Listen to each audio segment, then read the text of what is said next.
اندر آیت نمبر 39 موجود ہے کہ حضرت عیسیٰ علیہ السلام نے جب اپنا تعارف کروایا تھا تو کہنے لگی انی قد جئتکم بآیۃ من ربکم، لوگو میں تمہارے پاس اپنے رب اور تمہارے رب کی طرف سے ایک آیت لے کے آیا ہوں۔ میں کون ہوں؟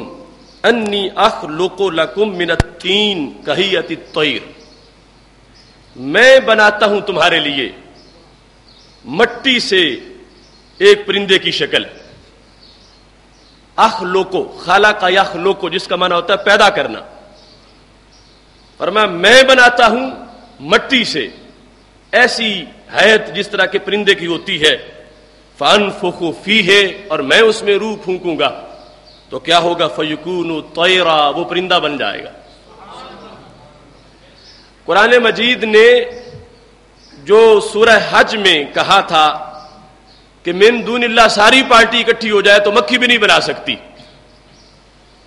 اور ادھر قرآن مجید یہ بتا رہا ہے کہ اللہ کے ایک عیسیٰ علیہ السلام یہ شان رکھتے ہیں کہ وہ مٹی کا پرندہ بنا کے پھونکے روح تو وہ اڑنا شروع کر دیتا ہے۔ سورہ حج میں کہا کہ ان کی شان نہیں بتوں کی کہ وہ پرندہ تو کیا مکھی بھی بنائے، پرندہ تو بڑا ہوتا ہے، وہ مکھی بھی نہیں بنا سکتے، اور عیسیٰ علیہ السلام وہ کہتے ہیں کہ میں پورا پرندہ بنا لیتا ہوں، فَيَكُونُ طَيْرًا، وہ پرندہ بن جائے گا۔ اب قرآن مجید برہان رشید کے اندر کوئی تضاد نہیں ہے، اگر وہاں جو من دون اللہ ہے اس میں اگر اللہ والے بھی شامل ہیں تو پھر تو قرآن میں تناقض آ جائے گا، قرآن مجید آپس میں ٹکرا جائے گا کہ 17ویں پارے کے اندر یہ بتایا جا رہا ہے کہ اللہ کے سوا کوئی رب والا ہو یا رب کا دشمن ہو، کوئی من دون اللہ ہو یا باذن اللہ ہو، وہ مکھی بھی نہیں بنا سکتے، اور ادھر جو تیسرے پارے میں ہے یہ مکھی تو کیا وہ پرندہ بھی بنا لیتے ہیں۔ آپس میں ٹکراؤ ہو جائے گا کہ تیسرا پارا کچھ کہتا ہے اور جو 17واں پارا ہے وہ کچھ کہتا ہے، لیکن پورے قرآن پر ہمارا ایمان ہے، اور وہ ایمان اسی صورت میں بچ سکتا ہے کہ جب یہ مانا جائے کہ وہ 17ویں پارے کے اندر جو من دون اللہ ہے وہ اور لوگ ہیں، اور تیسرے پارے میں پرندے بنانے والے اور لوگ ہیں۔ چونکہ وہاں پر سورہ حج کے اندر یہ واضح آ گیا تاکید نفی کے ساتھ، ہرگز مستقبل کے اندر بھی لن یخلقوا ذبابا، وہ کبھی بھی مکھی نہیں بنا سکیں گے۔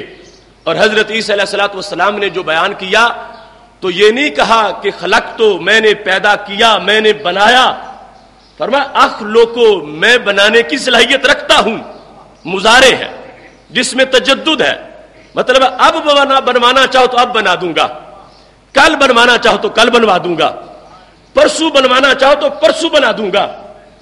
اخلقو، میں بناؤں گا، روح میں پھونکوں گا، پرندہ بن جائے گا، لیکن فرمایا باذن اللہ، بنے گا میرے رب کے اذن کے ساتھ۔ اب قرآن مجید میں کوئی ٹکراؤ نہیں ہے، اس واسطے کہ وہ پارٹی جس کا وہاں ذکر کیا گیا وہ ہے رب کے دھتکارے ہوئے، یہ ہے رب کے پیارے، وہ اللہ کی اپوزیشن کے طور پر لوگوں میں متعارف کرائے گئے کہ اللہ کے دشمن ہے، یہ ہے رب والے، ان کی جن کی مذمت وہاں ہو رہی ہے کہ جنہیں تم اللہ کے سوا پوجتے ہو، وہ ہے مشرکین جو رب کے سوا، اللہ کے سوا پتھروں کو معبود بنائے ہوئے ہیں اور اللہ کے سوا مورتیوں کو معبود بنائے ہوئے ہیں۔ رب ذوالجلال واضح کر رہا ہے جنہیں تم نے میرے مقابلے میں معبود بنا رکھا ہے یہ تو کچھ نہیں کر سکتے، اور جنہیں میرا بندہ مانا جاتا ہے وہ بہت کچھ کر لیتے ہیں۔ من دون اللہ کے ساتھ، ان الذین تدعون من دون اللہ، رب کے سوا جن کو تم پوچھتے ہو، لن یخلقوا ذبابا، یہ ہرگز مکھی بھی نہیں بنا سکیں گے۔ اور حضرت عیسیٰ علیہ السلام نے ایک طیر بنانے کی بات نہیں کی، اخلقو مضارع ہے جس میں تجدد ہے، جس کے اندر ہر لمحے کی بات ہے۔ آج چاہو تو آج بناؤں گا، کل چاہو تو کل بناؤں گا، پرسوں چاہو تو پرسوں بناؤں گا، ایک چاہو تو ایک بناؤں گا، 1000 چاہو تو 1000 بنا دوں گا۔ یہ میں بناؤں گا نسبت اپنی طرف کی، اور نسبت کی خلق کی جس کا معنی پیدا کرنا ہوتا ہے، لیکن چونکہ آپ کی طرف نسبت ہے تو اور ساتھ باذن اللہ کی قید ہے تو مطلب کیا بنے گا؟ اصل پیدا کرنے والا رب ذوالجلال ہے. یہ حضرت عیسیٰ علیہ السلام کے ہاتھ میں جو برکتیں ہیں سب رب نے عطا فرمائی ہیں، کوئی دور کی بات نہیں. قرآن مجید خود اپنی تفسیر آپ کرتا ہے. اگر ان الذین تدعون من دون اللہ میں اللہ کے مقبول بندے بھی شامل ہوتے تو پھر یا تیسرا پارا مانا جا سکتا تھا یا 17واں پارا مانا جا سکتا تھا. اب دونوں کو ماننا لازم ہے مومن ہونے کے لیے، تو تبھی مانا جا سکتا ہے کہ تدعون من دون اللہ میں بتوں کی بات کی جا رہی ہے، اللہ کے محبوبوں کی بات نہیں کی جا رہی. اللہ کے محبوبوں کی شان یہ ہے رب کے اذن سے مٹی کی مورتی میں پھونک مارتے ہیں، ان میں جان آ جاتی ہے، پرندہ بن کے اڑنا شروع کر دیتی ہے. یہاں اس بات کو بھی ذہن میں رکھیں، وَإِن يَسْلُبْهُمُ الذُّبَابُ شَيْئًا لا يستنقذوه منه، اگر مکھی ان سے کوئی چھین کے لے جائے. وہ ابن جریر سے لے کر جو سب سے پہلی تفسیر ہے آخری تفسیروں تک یہ ہے کہ جو اوپر بت کے تیل لگا ہوا تھا یا کوئی رنگ لگا ہوا تھا، مکھی بیٹھ گئی، تیل اٹھا کے لے گئی. اب اس میں یہ طاقت نہیں ہے کہ وہ مکھی سے اتنا تیل بھی برآمد کر سکے، واپس نہیں لا سکتا. اب یہاں پر یہ آیت جو ولیوں پہ چشمہ کرتے ہیں، دکھائیں مجھے پوری کائنات میں اس وقت سے لے کر آج تک کس ولی کا بدن سامنے رکھا گیا ہے جس پہ مکھیاں بیٹھی ہوئی ہوں اور مکھیاں اوپر سے تیل چوس رہی ہوں، اور پھر یہ قرآن کی آیت کہہ رہی ہو کہ جو مکھیاں ان کے بدن پر لگا ہوا تیل چوس کے جا رہی ہیں، اللہ کے ولی یہ تیل واپس نہیں لے سکتے. ہر ولی خدا اور ہر اللہ کا ولی ان کے بدن کے اوپر قبریں ہیں اور وہ قبروں کے پردے میں ہیں. ان کا بدن تو نظر آ ہی نہیں رہا. جب بدن نظر نہیں آ رہا تو مکھی کہاں بیٹھے گی؟ جب نہیں بیٹھے گی تو چھین کیسے سکتی ہے؟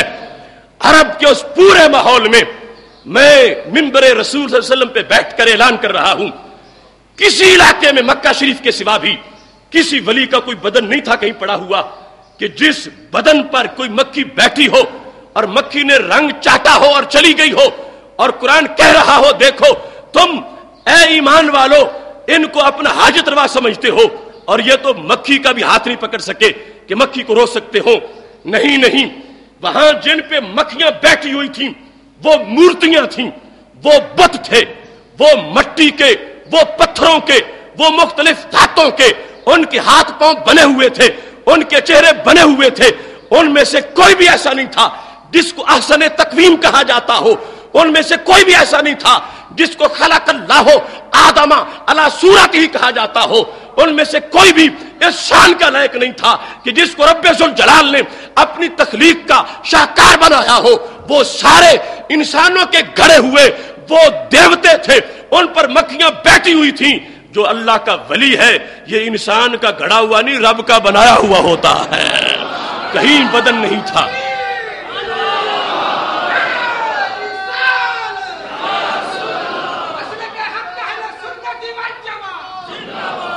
دیکھو کتنی اندھیر نگری. اللہ کا ولی تہ مزار ہے، اوپر قبر ہے، قبر کے نیچے وہ آرام فرما ہے. وہاں مکھی کے جانے کی گنجائش ہی نہیں ہے، مکھی کی رسائی نہیں ہے. وہاں مکھی جا ہی نہیں سکتی.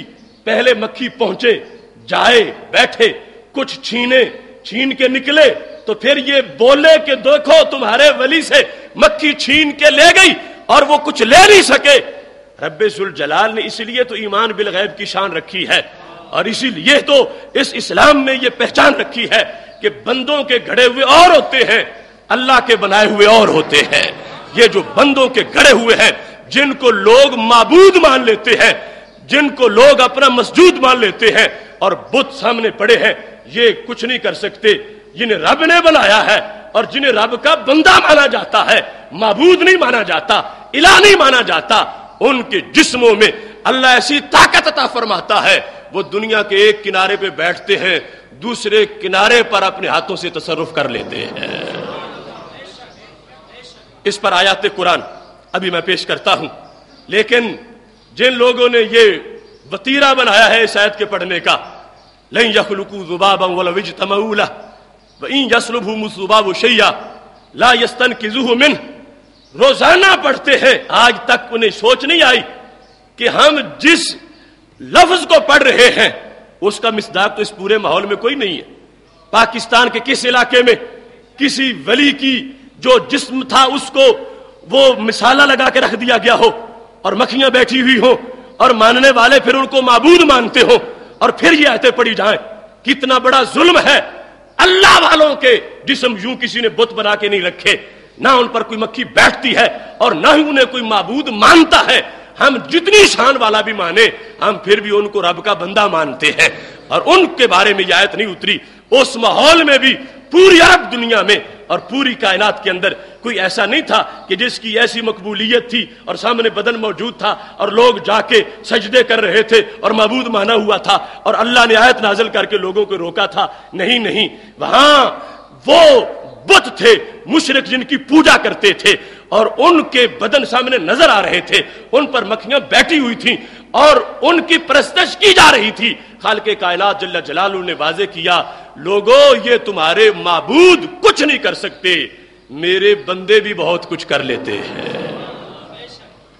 اب یہاں پر جس وقت بیان کیا رب ذوالجلال نے، فرما قدر اللہ حق قدرہ، یہ لوگ جو بتوں کو لے کے بیٹھ گئے ہیں انہیں رب کی قدر کا پتہ ہی کوئی نہیں، انہیں سوچ ہی نہیں کہ رب کی شان کیا ہوتی ہے، رب کا مقام کیا ہوتا ہے. فرما ان اللہ لقوی عزیز، بے شک رب قوی ہے، رب عزیز ہے. قوی کا معنی قوت والا، عزیز کا معنی غلبے والا. تو اللہ نے فرمایا یہ جو تمہارے ہیں جن کی تم پوجا کرتے ہو یہ قوی نہیں ہے اور رب قوی ہے. یہ قوی نہیں اور رب قوی ہے، یہ عزیز نہیں اور رب عزیز ہے. اب خالق کائنات جل جلالہ نے من دون اللہ کے اندر جن کا یہاں ذکر کیا، اللہ تبارک و تعالیٰ نے انہیں کمزور کہا اور اپنے آپ کو قوی کہا، اور دوسرے مقام پہ رب بولا اپنے آپ کو قوی کہا، اپنے بندوں کو بھی قوی کہہ دیا. یہاں فرمایا ضعف الطالب والمطلوب، یہ پوجا کرنے والے بھی کمزور ہیں، جن کی پوجا کر رہے ہیں وہ بھی کمزور ہیں، ان میں کچھ نہیں. وہ تو مکی سے اپنا حق نہیں چھین سکتے، لے سکتے واپس، لیکن رب کے بندہ ہو اس کی شان کیا ہے. رب ذوالجلال نے خود اس کی شان کو بیان کرتے ہوئے اس کے اوپر لفظ قوی کا قرآن مجید برہان رشید میں اطلاق کیا ہے، جس طرح کہ سورہ نمل میں موجود ہے. حضرت سلیمان علیہ السلام وہ بیت المقدس اور سبا کا جو فاصلہ تھا 2 مہینے کی مسافت تھی. سبا سے تخت اٹھانا تھا اور بیت المقدس پہنچانا تھا. تو کہا ایکم یاتینی بعرشہا قبل ان یاتونی مسلمین، کون ہے جو اس بلقیس کے تخت کو اٹھا کے لے آئے اس کے آنے سے پہلے. قال عفریت من الجن، ایک بڑے پاورفل جن نے کہا انا آتی کبھی میں لاؤں گا، کب قبل ان تقوم من مقامک، تمہارے اپنی جگہ اٹھنے سے پہلے. اور میں کون ہوں؟ اللہ کہتا ہے کہ اس نے کہا وانی علیہ لقوی امین، میں قوت والا ہوں، میں قوت رکھتا ہوں، میں یہ کام